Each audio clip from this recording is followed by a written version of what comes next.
Kobaran api menghanguskan 16 sepeda motor milik pelajar SMK yang terparkir di Gang Guntur 2, Kecamatan Cianjur, Jawa Barat.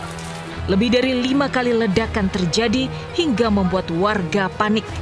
Kobaran api juga melahap 2 rumah warga di sekitar lokasi. 2 mobil pemadam kebakaran yang dikerahkan bisa memadamkan api dalam 1 jam. Penyebab pasti kebakaran masih diselidiki.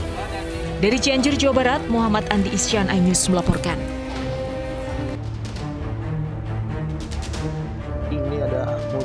Mobil jenazah ini ringsek setelah ditabrak truk diesel di Jalan Polung, Humbalang, Hasundutan, Sumatera Utara.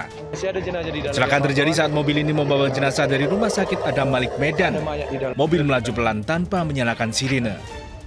Saat melintas di lokasi dari arah berlawanan, sebuah truk diesel melaju kencang tak terkendali hingga menabrak mobil jenazah.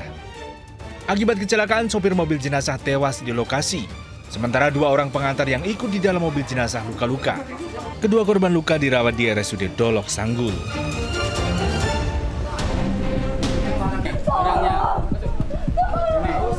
Belasan preman menyatroni rumah Destiani, pengusaha hiburan orjen tunggal di Kedaton, Bandar Lampung. Destiani memohon agar peralatan orjen tunggal miliknya tidak diambil oleh para pelaku.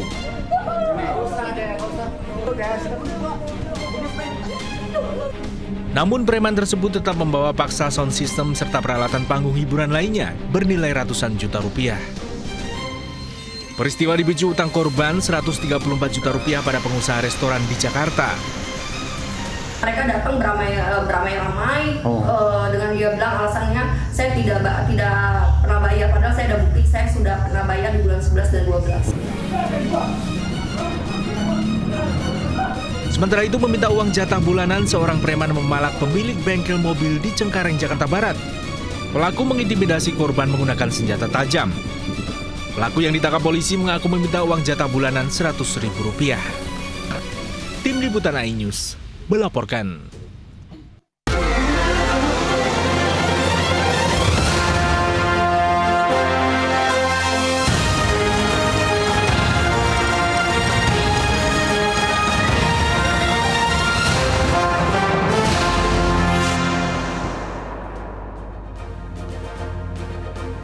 Halo pemirsa, saya Camar Haenda. Inilah seputar iNews siang. Pemirsa, Roy Suryo dan Dr. Tifa menyebut banyak kejanggalan dalam pemeriksaan mereka di Polda Metro Jaya Kamis kemarin. Mulai dari misteri peristiwa 26 Maret hingga pengenaan pasal Undang-Undang ITE yang terkesan dipaksakan dalam kasus tudingan ijazah palsu Jokowi.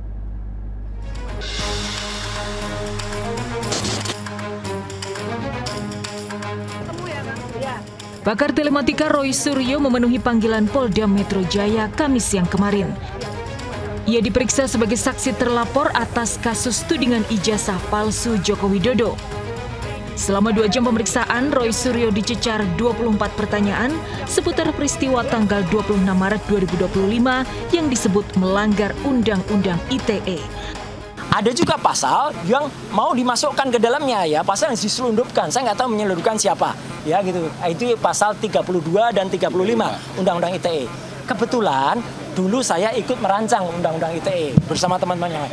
Pasal itu tujuannya, sekali lagi saya ulangi, adalah untuk transaksi elektronik supaya Indonesia itu diselamatkan dari perdagangan internasional dan kita bisa ikut.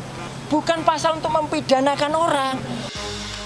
Tak hanya Roy Suryo, pegiat media sosial Dr. Tifa kemarin juga diperiksa sebagai saksi terlapor. Sama seperti Roy Suryo, Tifa juga mengaku heran ditanya soal peristiwa 26 Maret 2025. 90% lebih, hampir 100% pertanyaan-pertanyaan yang disampaikan oleh penyidik sama sekali tidak ada kaitannya dengan peristiwa tanggal 26 Maret 2025 di Jakarta Selatan. Ya. Dan karena itu saya juga menggunakan hak saya untuk tidak menjawab. Roy Suryo dan Dr. Tifa diperiksa atas laporan tim kuasa hukum Jokowi terkait dugaan pencemaran nama baik dan penyebaran informasi tudingan ijazah palsu. Roy Suryo dan Dr. Tifa dikenal sebagai 2 sosok yang secara terbuka kerap mempertanyakan keaslian ijazah Jokowi. Sampai dengan hari ini setidaknya ada 24 saksi yang telah diambil keterangan dalam tahap pendalaman di proses penyelidikan. Ada beberapa barang bukti yang sudah diterima oleh penyelidik, antara lain ada 1 buah flash disk. Dalam keterangannya, Kombes Ade Ari menjelaskan peristiwa 26 Maret merujuk pada beredarnya video yang menarasikan ijazah palsu Jokowi. Video itu menjadi dasar bagi tim kuasa hukum Jokowi untuk melaporkan 5 orang ke Polda Metro Jaya. Tim Liputan iNews melaporkan. Di tengah polemik dugaan ijazah palsu Jokowi, seseorang yang mengaku sebagai teman kuliah Joko Widodo angkat bicara. Ia mengaku sering berinteraksi dengan Jokowi di kampus UGM. Kemudian ijazah kok berbaterai. Andi Pramaria, pejabat Widyaswara di kantor Balatkop UKM Provinsi NTB ini mengaku sebagai teman kuliah Presiden ke-7 Joko Widodo. Mantan Kepala Dinas Kehutanan Pemprov NTB ini mengaku mengenal sosok Jokowi karena kuliah di fakultas dan tahun yang sama di UGM. Andi siap menjadi saksi sejarah atas kehidupan perkuliahan Jokowi. Karena kan logikanya kalau barang dibuat. Benar temannya Bapak sebenarnya itu. Saya teman. Gitu. Satu fakultas nih. Satu fakultas, satu angkatan, gitu ya.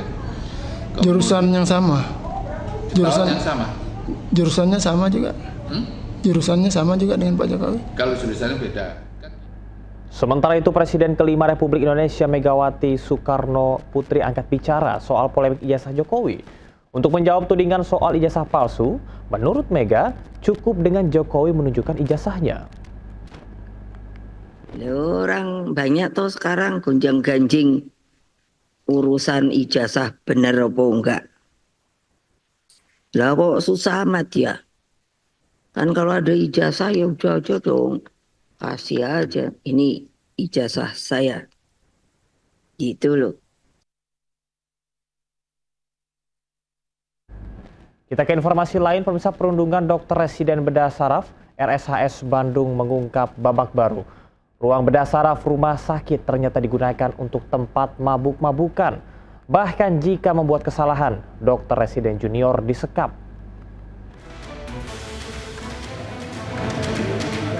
Dokumen Kemenkes mengungkap perundungan terhadap dokter residen bedah syaraf RSHS Bandung. Ironis, horor perundungan dilakukan dosen pembimbing, membuat salah satu peserta didik memilih mundur. Dokter junior dipaksa menginap 6 bulan di hotel, menyediakan 2 mobil untuk senior, biaya makan hingga biaya lain di luar pendidikan sebesar 65 juta rupiah. Bahkan seluruh dokter residen junior perempuan mendapat panggilan tak senonoh dan wajib menyetor uang kas 50 juta rupiah serta uang hiburan 10 juta rupiah. Yang mengerikan, ruang operasi yang seharusnya steril justru dibuat mabuk-mabukan. Jika ada yang berbuat salah, disekap selama 15 hari. Kemenkes meminta direktur rumah sakit melakukan pengawasan ketat. Harus diawasi oleh para direktur utama pendidikan bahwa mereka benar-benar bekerja sebagai dokter yang belajar kompetensi yang lebih tinggi. Bukan digunakan untuk melakukan pekerjaan-pekerjaan lain yang tidak esensial. Kemenkes telah menerima 2.668 aduan bullying di lingkungan pendidikan kedokteran. Dari Bandung, Jawa Barat, Billy Maulana Fikran, iNews melaporkan. 3 dokter anestesi pelaku perundungan dan pemerasan mahasiswa PPDS Undip Aulia Risma dijebloskan ke tahanan. Ketiganya ditetapkan sebagai tersangka dan harus bertanggung jawab atas kematian tragis Dr. Aulia Agustus 2024. Pakarnya bagaimana?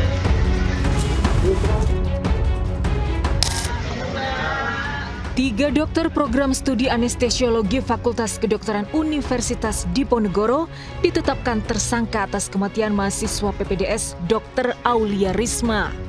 Ketiganya yaitu Kepala Program Studi Dr. Taufik Eko Nugroho, Kepala Staf Medis Prodi Dr. Sri Maryani, dan Dr. Residen Zara Yupita Azra, senior Dr. Aulia Risma. Ketiga dokter anestesi ini dijebloskan ke tahanan.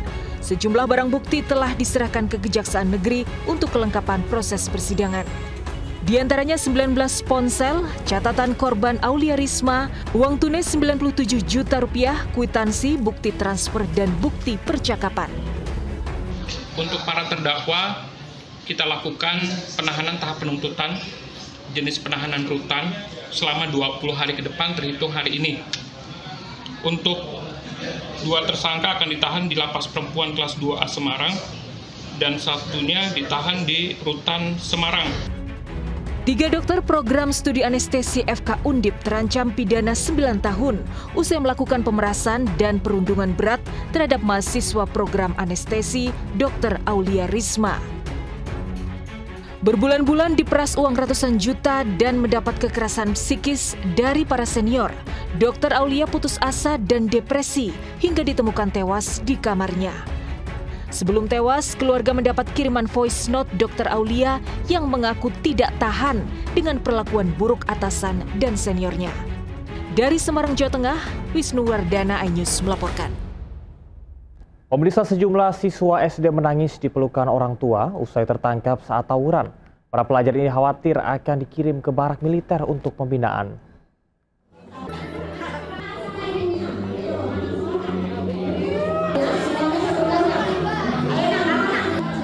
Sejumlah siswa SD menangis di pelukan orang tua mereka lantaran terancam masuk barak militer usai tertangkap saat tawuran. Saat mediasi, siswa pelaku tawuran meminta maaf pada orang tuanya. Sebelumnya viral puluhan pelajar SD dan SMP di kawasan Cilangkap, Tapos, Kota Depok terlibat tawuran di perumahan Pesona Laguna Tapos.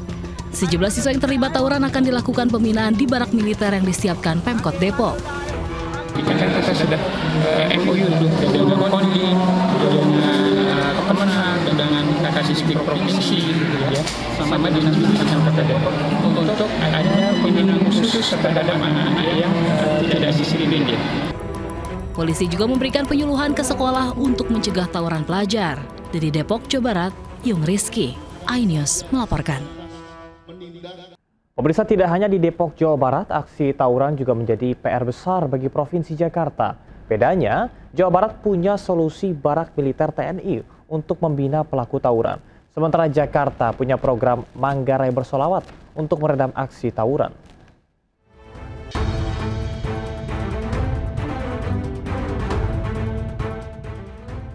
Solusi demi solusi diterapkan, tapi tawuran Manggarai di Jakarta Selatan tetap sulit diredam. Ganti gubernur, ganti pula kebijakan. Kali ini Gubernur Pramono Anung menyiapkan Manggarai Bersolawat, program yang bertujuan meredam tawuran yang melibatkan tokoh agama dan sejumlah majelis taklim. Pendekatan kultural dan keagamaan dinilai lebih ampuh mencegah tawuran. Ya, kita ajak duduk bareng, karena mayoritas di Manggarai ini kan, mohon maaf, agamanya Islam. Sholatnya rajin, tapi tawurannya juga sering kan gitu. Sehingga dengan demikian ini untuk didamaikan. Dan saat ini saya sedang berada langsung di lokasi yang sering menjadi titik terjadinya aksi tawuran tersebut. Di bawah terowongan Manggarai di Jalan Tambak, yang tentunya biasanya di sini yang merupakan titik awal dari terjadinya tawuran tersebut, yang biasanya memang memanjang hingga ke Jalan Tambak. Aksi tawuran yang terjadi di sini memang sudah terjadi sejak puluhan tahun yang lalu, dan berbagai upaya pun oleh pihak pemerintah sudah diterapkan, seperti pemasangan CCTV pengaman, bahkan polisi pun saat ini sudah mengamankan area ini selama 24 jam. Namun nyatanya aksi tawuran ini masih kerap kali terjadi, bahkan tidak hanya malam hari, tetapi sore hari pun masih sering terjadi, yang nyatanya membuat kemacetan yang cukup padat di kawasan Manggarai ini. Dari Jakarta, Wenda Nura bersama Muhammad Firmansyah, iNews melaporkan. Kita ke informasi lain, pemirsa. Mantan Ketua KPU Hashim Asyari menjadi saksi dalam sidang lanjutan terdakwa Hasto Kristianto. Jaksa KPK menghadirkan Hashim Asyari untuk mengungkap kasus suap penetapan Harun Masiku sebagai anggota DPR dan perintangan penyidikan oleh Hasto. Sudah ada Syahriza Zanski di PN Tipikor Jakarta Pusat. Reza, silahkan dengan laporan Anda. Hari ini sidang lanjutan terkait kasus terdakwa Hasto Kristianto yang merupakan Sekjen PDI Perjuangan. Kini sidangnya sudah diberlangsungkan pada hari ini, dan agenda pada kali ini adalah pemeriksaan 2 saksi, diantaranya ada ex-ketua KPU Republik Indonesia Hashim Asyari dan juga penyidik KPK bernama Arief Budi Raharjo, dan yang tengah memberikan kesaksian pertama yakni Arief Budi Raharjo untuk memberi keterangan terkait dugaan kasus suap pergantian antar waktu dan juga perintangan penyidikan yang dilakukan oleh Hasto terhadap kasus Harun Masiku tentunya. Dan diketahui bahwasanya Harun Masiku juga ditemukan di kawasan Jakarta, khususnya di kawasan Tamrin, dan juga diungkapkan pihaknya juga berkoordinasi dengan penyidik bernama Rosa untuk bisa menangkap Hasto dan juga Harun, namun lagi-lagi mendapat penghalangan tentunya di kawasan PT IKA. Dan kami masih menunggu, Camar, apakah nanti ada beberapa fakta yang terungkap dalam persidangan kali ini. Namun bisa dipastikan ada 2 saksi yang hadir, yakni ex-ketua KPU Hasyim Asyari dan juga penyidik bernama Arief Budi Raharjo. Dan sementara itu, Camar, kembali ke Anda. Kita ke informasi lain, pemirsa. Pamit bermain pada sang ibu, 2 bocah kakak beradik tak kunjung pulang hingga ditemukan tewas di perkebunan. Mengenaskan, keduanya ditemukan tewas dalam kondisi berpelukan. Warga digemparkan dengan tewasnya 2 bocah kakak beradik berusia 4 dan 8 tahun di area perkebunan Kabupaten Pesisir Barat Lampung. Kedua bocah mengenaskan dalam kondisi berpelukan. Didapati luka di kepala serta 1 tangan korban terputus. Sebelumnya kedua bocah pamit pada ibunya untuk bermain pada siang hari. Namun hingga malam hari keduanya tak juga pulang. Ada salah satu warga yang menemukan kakak beradik ini dengan kondisi yang tidak bernyawa lagi. Yang cowok umur 8 tahun itu keadaan terlentang, ya. Yang cewek itu, yang adik yang umur 4 tahun itu ditimpakan kakaknya itu. Isi tubuhnya tidak utuh lagi, ya. Tangan sebelah kiri putus, untuk yang kakaknya yang laki-laki, kaki sebelah kiri hampir putus, ya. Kemudian hancur kena bacokan. Polisi melakukan olah TKP dan memeriksa sejumlah saksi untuk mengungkap penyebab kematian korban. Dari Pesisir Barat Lampung, Andres Afandi, iNews melaporkan. Sementara itu di Situbondo, Jawa Timur, bocah berusia 10 tahun luka bakar hampir separuh badan akibat dibakar temannya sendiri. Pelaku menyiram spiritus ke tubuh korban lalu menyulut api.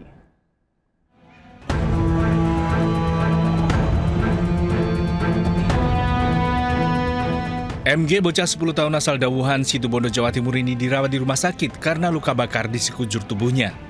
Menurut keluarga, saat korban sedang bermain bersama teman-temannya, tiba-tiba salah satu temannya langsung menyiram spiritus ke tubuh korban lalu menyulut api. Warga sekitar yang mengetahui kejadian langsung melarikan korban ke RSUD Abdur Rahim, Situbondo. Di pengakuan dari korban itu spiritus. Jadi spiritus itu disiram, kemudian dikorek. Korban mengalami luka bakar 24% di bagian wajah, dada hingga lengan, masih dirawat intensif di rumah sakit. Pihak keluarga sudah melaporkan kejadian ini ke polisi. Dari Situbondo, Jawa Timur, Rizky Amirul Ahmad, iNews melaporkan. Sejumlah balita di sebuah daycare di Mojokerto, Jawa Timur terkunci di dalam kamar. Petugas damkar turun tangan untuk membongkar pintu, alih-alih menangis. Anak-anak ini justru tertawa saat pintu berhasil dibuka.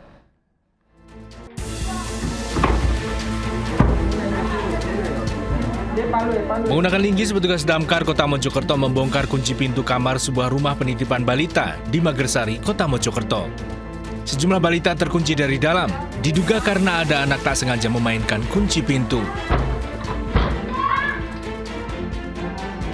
Alih-alih menangis karena terjebak di dalam kamar, anak-anak ini justru tertawa saat petugas damkar berhasil membuka pintu yang terkunci.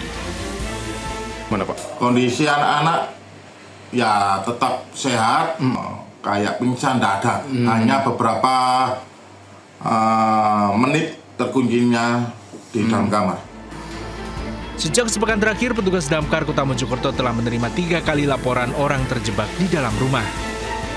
Dari Mojokerto, Jawa Timur, Solahuddin, iNews melaporkan. Kita ke informasi seputar haji, pemirsa. Sejumlah jamaah calon haji lansia asal Bulukumba, Sulawesi Selatan tersesat saat hendak ke hotel sepulang dari masjid. Jemaah diimbau untuk pergi keluar secara bersamaan dan selalu membawa kartu nama hotel. Jauh. Bapak ini dari Kabupaten Bulukumbang, Sulawesi Selatan, Indonesia. Pak, ayo saya anterin Pak. Jangan Pak. Jauh ke sana, itu Jabal Uhud, itu udah Jabal Uhud. Haramnya itu di sana. Ayo Pak. Jemaah calon haji lansia ini kebingungan mencari hotelnya seusai pulang dari masjid. Diduga karena tidak bisa berbahasa Indonesia, Tama, jemaah berusia 87 tahun asal Bulukumba, Sulawesi Selatan ini enggan ditolong oleh jemaah lainnya. Beruntung petugas haji dapat menemukan Tama setelah 3 jam dicari. Jamaah dari Bulukumba tersasar. 4 jemaah calon haji asal Bulukumba lainnya juga tersesat saat akan kembali ke hotel. Meski letak hotel berdekatan dengan Masjid Nabawi, namun banyaknya pintu Masjid Nabawi membuat jemaah ini kebingungan hingga akhirnya tersesat. Petugas hari-hari pertama tiba di sebuah tempat, misalnya di Madinah atau di Mekah, itu biasanya banyak yang mengalami disorientasi. Jadi belum terlalu mengenal lapangan sehingga kemudian masuk masjidnya di pintu mana, keluar masjidnya di pintu. Agar tidak tersesat, jemaah diimbau agar pergi keluar secara bersamaan dan selalu membawa kartu nama hotel. Tim kontributor iNews melaporkan. Bisa menjalankan ibadah haji ke Tanah Suci menjadi impian semua umat muslim, seperti yang dirasakan oleh jemaah asal Lampung ini. Dalam usianya lebih dari 100 tahun, jemaah ini akhirnya bisa berhaji.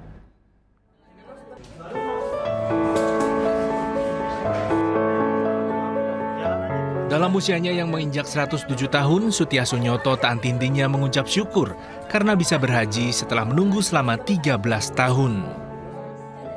Jemaah calon haji asal Lampung ini tercatat sebagai jemaah tertua di tahun ini.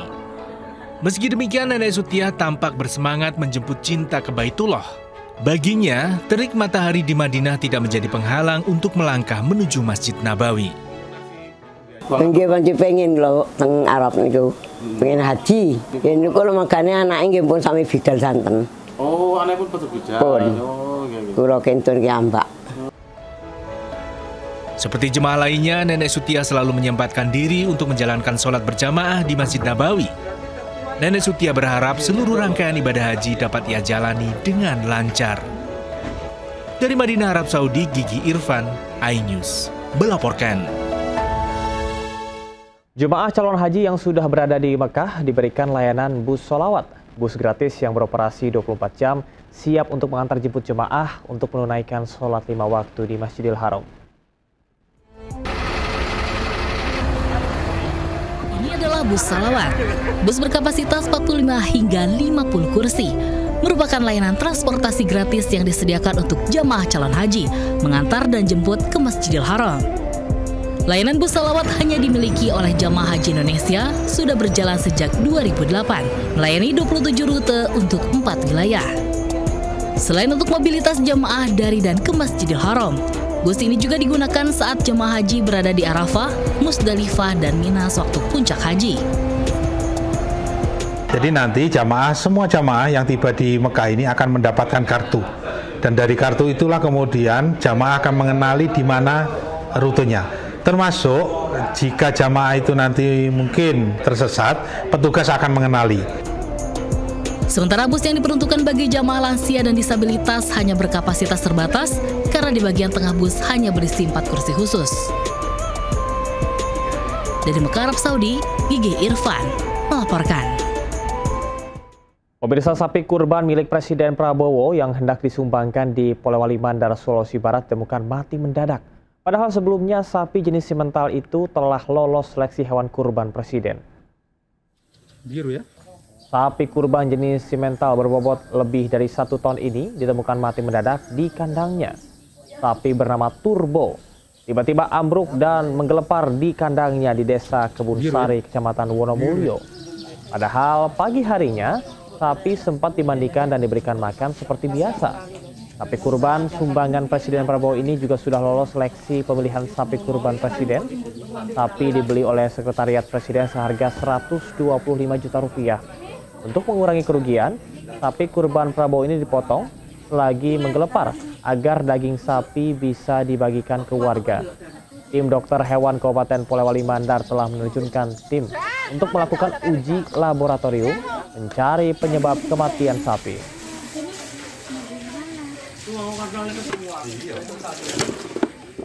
Korban banjir di Lebak, Banten terpaksa menempati hunian dari plastik seadanya.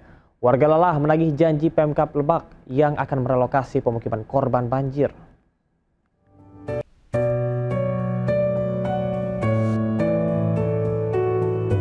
Hunian sementara di Kampung Cigobang, Banjarsari, Lebak Gedong dalam kondisi memprihatinkan. Rumah warganya terbuat dari terpal plastik seadanya. 5 tahun berlalu sejak banjir bandang dan longsor menerjang, warga hidup susah, kesulitan air bersih dan tidak ada penghasilan. Sekolah dan fasilitas kesehatan jaraknya sangat jauh. Janji mantan Bupati Lebak kala itu Iti Jayabaya dalam 6 bulan warga direlokasi mendapat kunci rumah tak terpenuhi. Warga juga lelah dengan janji Pemkab Lebak yang akan memberi Rp500.000 per bulan. Ini 5 tahun lebih lah. Nah terus ini Bapak boleh jelaskan Pak, ini dindingnya terbuat dari apa nih Pak? Dari terpal. Terpal. Terus yang dinding dari terpal. Dari awal seperti ini? Dari awal. Mungkin kita juga malu ya, malu bahwa kok di Banten rasanya kalau dibandingkan dengan Jabar jauh sekali pelayanannya, perlakuannya terhadap rakyat. DPRD Banten belum mendengar adanya pembahasan terkait hunian sementara padahal warga hidup menderita selama 5 tahun. Dari Lebak, Banten, Iskandar Nasution, iNews melaporkan. Presiden Prabowo menjamu Perdana Menteri Australia Anthony Albanese di Istana Negara Jakarta. Dalam kesempatan ini, Anthony Albanese menghadiahkan syal merah untuk Bobby, kucing kesayangan Prabowo.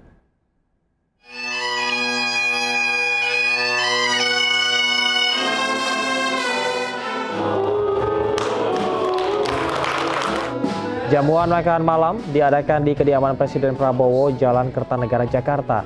Dalam kesempatan ini, Anthony Albanese mengenakan baju batik. Acara jamuan makan malam ini berlangsung dengan hangat. Kedatangan Bobby Kertanegara, kucing kesayangan Prabowo, menjadi perhatian para tamu undangan. Albanese sempat menggendong Bobby dan menghadiahinya dengan syal berwarna merah.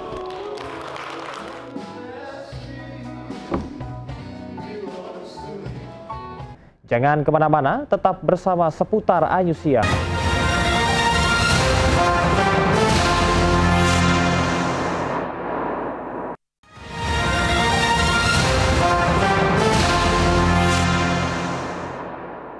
Anda masih di Seputar iNews Siang bersama saya Chamar Haenda.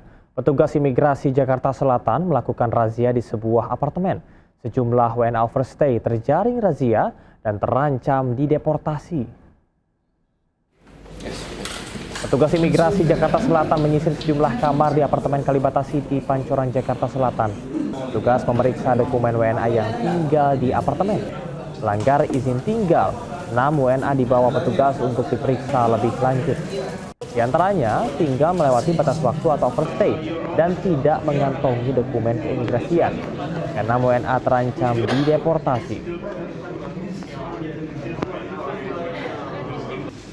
Seorang mama ditangkap polisi karena mengambil laptop penumpang bus Transjakarta yang tertinggal di jok bus.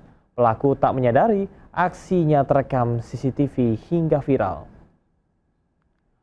Wanita ini terekam CCTV saat menumpang bus penghubung Transjakarta jurusan Rempoa Blok M. Namun karena ceroboh, saat turun ia lupa membawa laptopnya yang diletakkan di bawah tas. Tak lama berselang, masuk ke dalam bus seorang mak-mak paruh baya. Melihat laptop korban tertinggal di jok bus, pelaku langsung membawa laptop. Ia tidak menyadari aksinya terekam CCTV. Berbekal CCTV, polisi langsung menangkap pelaku. Berikut barang bukti laptop yang belum sempat dijual. Pemirsa, kami akhiri jumpa kita siang ini. Saya Chamar Haenda bersama tim yang bertugas pamit undur diri. Terima kasih, tetap semangat dan sampai jumpa.